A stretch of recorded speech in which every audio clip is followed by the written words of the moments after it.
Subscribe for more content. बिस्मिल्लाहिर्रहमानिर्रहीम। अस्सलाम वालेकुम। आज मैं आपके लिए लेकर आई हूँ कोकोनट बर्फी। तो चलिए अपनी रेसिपी को स्टार्ट करते हैं। यहाँ पे मैंने एक पैन ले लिया है, उसमें मैं शामिल करूँगी 1 कप दूध। उसके बाद मैं इसमें 1 कप चीनी शामिल करूँगी। साथ ही इसमें हम डालेंगे 2 cup milk powder. Powder milk आप किसी भी अच्छी कंपनी का यूज़ कर सकते हैं, मैंने यहाँ पर एवरीडे लिया है। अब इन सब को हम अच्छे से मिक्स कर लेंगे।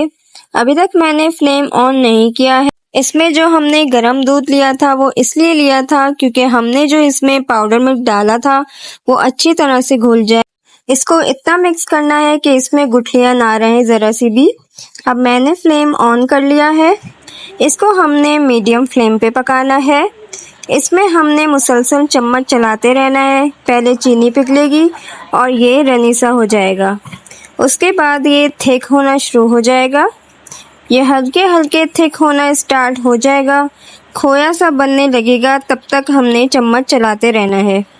अब इसमें हम ऐड करेंगे 1/2 टीस्पून इलायची पाउडर। इलायची ऐड करने के बाद मैं इसमें ऐड करूँगी 4 टेबल स्पून के करीब घी। घी डालने से खुशबू भी अच्छी आती है और जायका भी बहुत अच्छा होता है। घी डालने के बाद अब मैं इसमें ऐड करूँगी पिसा हुआ नारियल 2 कप के बराबर।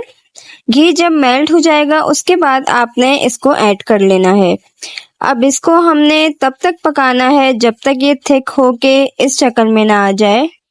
मैं आपको कोई टाइम ड्यूरेशन नहीं दूंगी इसे पकाने के लिए। जैसे ही ये इस शक्ल में आ जाएगा तो आप समझ जाएं कि ये तैयार हो चुका है। हमें इसको 2 कलर का बनाना है। आधे मिक्सचर की लेयर लगाएंगे, उसके बाद आधा मिक्सचर जो बचेगा उसमें हम ग्रीन कलर ऐड कर लेंगे। अब एक मोल्ड में मैंने बटर पेपर लगा लिया है। अब इसमें मैं 1 लेयर सबसे पहले लगाऊंगी, उसके बाद सेकंड लेयर में ग्रीन वाले की लगाऊंगी और इसको अच्छे से सेट कर लूंगी। आप यहाँ पर इसमें येलो कलर भी ले सकते हैं और रेड कलर भी ले सकते हैं, ये आपकी अपनी मर्जी है। जब ये दोनों लेयर कंप्लीट हो जाएंगी तो आपने, अगर आपको बहुत जल्दी सर्व करना है तो तकरीबन 2 घंटे इसको फ्रिज में रख के सेट कर लें, नहीं तो 6 घंटे आपने रखना है। और अगर आपके पास ज़्यादा टाइम है तो आप ओवरनाइट भी रख सकते हैं काउंटर टेबल पर। यहाँ पे मैंने ओवरनाइट काउंटर टेबल पे रख दिया था, फ्रिज में नहीं रखा था, तो ये अच्छे से सेट हो चुका है। तो चलते हैं इसके फाइनल लुक की तरफ। तो कैसी लगी आपको आज की ये रेसिपी, मुझे ज़रूर बताइएगा कमेंट करके। अगली किसी रेसिपी तक के लिए अल्लाह हाफिज़।